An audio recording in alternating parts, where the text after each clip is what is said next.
আজকের দিনের সবচেয়ে কঠিন প্রশ্ন হলো কেমন আছো, আর এর সহজ মিথ্যা উত্তর হলো ভালো আছি। কাউকে ছাড়া কেউ অচল নয়, শুধু মানিয়ে নিতে একটু সময় লেগে যায়। মানুষ তার ব্যবহারেই বুঝিয়ে দেয় তার জীবনে আপনার গুরুত্ব কতখানি। বিষের চেয়েও বেশি বিষাক্ত হয় একটা মানুষের মিথ্যা অভিনয়। যখন চেনা মানুষ অচেনার মতো ব্যবহার করে, তখন বুঝতে হবে সে তোমার সাথে দূরত্ব বাড়াতে চাইছে। যে যৌতুক চায় তাকে মেয়ে নয়, ভিক্ষা দিন। সুন্দরতা সস্তা, কিন্তু চরিত্র অনেক দামি। ঘড়ি যতই সস্তা হোক, সময় কিন্তু অনেক দামি। আর সম্পর্ক তৈরি করা সহজ হলেও তাকে টিকিয়ে রাখাটা ততটাই কঠিন। একটু চুপ থেকে দেখো, কেউ নেবে না খোঁজ। দিন শেষে দেখা যায় প্রিয় মানুষগুলোই নিখোঁজ। মনে রেখো, যে মানুষ অল্পেতেই অনেকটা খুশি হয়, সেই মানুষটা সামান্য আঘাতে অনেকটা কষ্ট পায়। অন্যের কথা নয়, নিজের মনের কথা শোনো, কারণ তোমার খারাপ সময়ে তোমাকেই উঠে দাঁড়াতে হবে। পৃথিবীতে সবচেয়ে দামি জিনিস হলো মায়ের শাসন আর বাবার আদর। ভাঙা বিশ্বাস আর ফেলে আসা সময় কোনোদিনও ফিরে আসে না। ভালোবাসা তো বাজারের কোনো পণ্য নয়, তাহলে কাউকে ভালোবাসলে এত মূল্য কেন দিতে হয়? কেউ অবহেলা মুখ বুজে সহ্য করে, কেউ অবহেলার উপর অবহেলা ফিরিয়ে দেয়। কেউ ভালোবেসে আগলে রাখে, কেউ ভালোবেসে কষ্টে রাখে। সমস্যা তোমাকে থামিয়ে দেওয়ার জন্য নয়, বরং তোমাকে পথ দেখানোর জন্য আসে। বুঝলে প্রিয়, ভালোবাসা হোক বা বন্ধুত্ব, তৃতীয় ব্যক্তি এলে সব শেষ হয়ে যায়। মেয়েরা জীবনে দুটো জিনিস চায়, একটি হলো সম্মান, আর অন্যটি হলো তার মনের মতো জীবন সঙ্গী। না আনন্দে আছি, না দুঃখে আছি, কেমন যে আছি সেটা আজ নিজের কাছেও অজানা। ব্যবসা যতই ছোট হোক, স্বাধীনতা নিজের কাছে। চাকরি যতই বড় হোক, স্বাধীনতা অন্যের হাতে। অযোগ্য কাউকে যোগ্য করে তুলতে নেই, কারণ সে যোগ্য হয়ে প্রথমে তোমাকেই অযোগ্য মনে করবে। মানুষের প্রিয় হতে গেলে অর্থনৈতিক যোগ্যতা লাগে। যার কাছে অর্থ নেই, সেই মানুষটা কখনো কারো কাছে প্রিয় হতে পারে না। কথাটা শুনতে খারাপ লাগলেও এটাই বাস্তব। মানুষের মনটাকে বুঝতে শেখো, কথাগুলো নয়, কারণ একটা কথার অনেক রকম মানে হয়। সময় যখন খারাপ যায়, তখন অনেক কিছুই শুনতে আর সহ্য করতে হয়। জীবনের সেরা শিক্ষাটা পাওয়ার জন্য কারো না কারো কাছে একবার ঠকে যাওয়াটা খুব দরকার।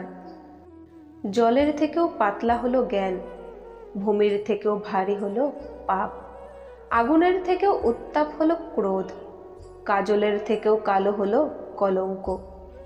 সেই মেয়েকে জীবন সঙ্গী করো, যে মেয়ে তোমার কাছে কোনো উপহার আশা করে না, বরং তোমাকেই একটা উপহার মনে করে।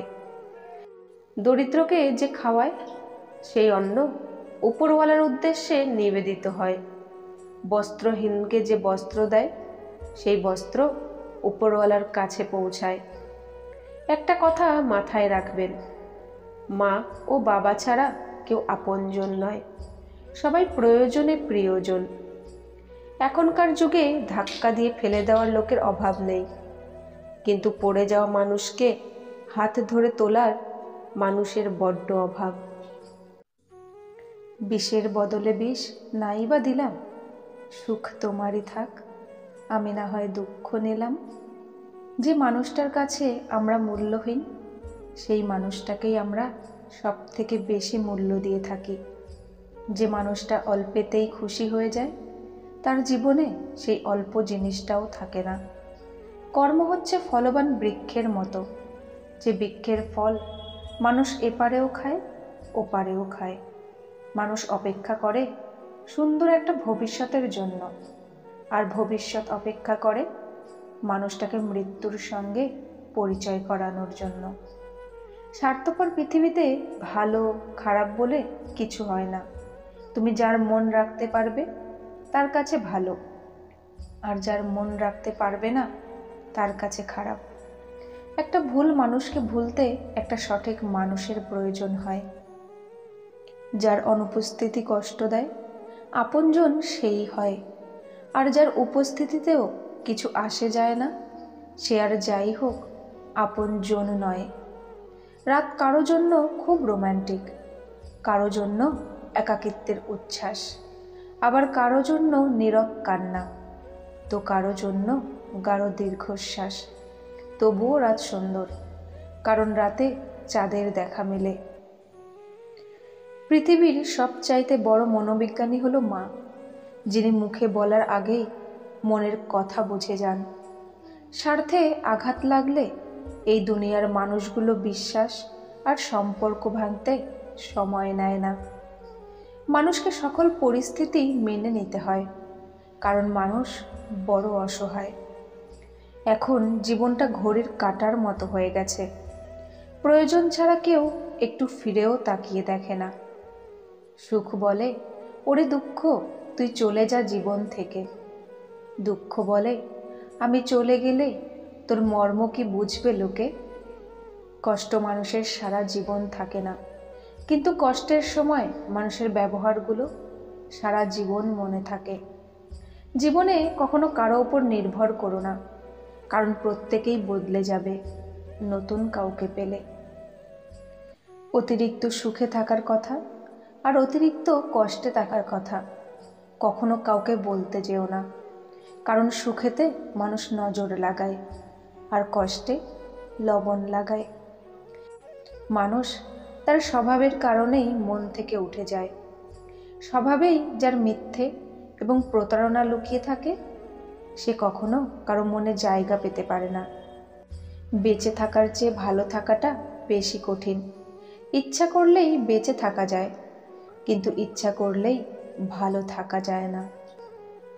ধৈর্যশীল ব্যক্তিরা শান্তিতে থাকে, কারণ তারা জানে যে উপরওয়ালা তাদের উত্তম প্রতিদান দেবে।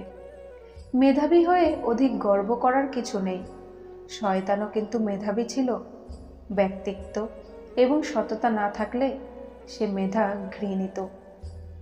ভালোবাসতে গিয়ে বুঝলাম যে অপেক্ষার কখনো শেষ হয় না, শুধু চলতেই থাকে।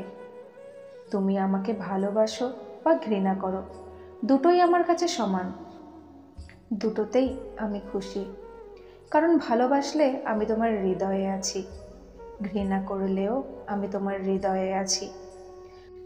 আত্মা সেই মুহূর্তেই মারা যায় যখন ৮০,০০০ টাকা বেতন পাওয়া অফিসার ৩০০ টাকা উপার্জন করা শ্রমিকের কাছে ঘুষ চায়। ক্রোধ বুদ্ধিকে গ্রাস করে, অহংকার মনুষ্যত্বকে গ্রাস করে, লোভ বিবেক গ্রাস করে, অনুতাপ পাপকে গ্রাস করে, আর চিন্তা আয়ুকে গ্রাস করে। শিক্ষা মানুষকে আলোকিত করে, বিবেক মানুষকে বাঁচায়, ধৈর্য মানুষকে উন্নত করে, আবেগ মানুষকে নষ্ট করে, আনন্দ মানুষকে হাসায়, মিথ্যা মানুষকে ধ্বংস করে। মূর্খের কথায় জবাব না দেওয়াটাই তার জন্য উত্তম জবাব। উগ্র মানুষের সঙ্গে কখনো গভীর সম্পর্কে জড়িত হবেন না, কারণ এদের মধ্যে হাজার ভালোবাসা থাকলেও এরা একটা সম্পর্কের আগে পিছে না ভেবেই হঠাৎ করেই সেই সম্পর্ক ভেঙে দিতে পারে।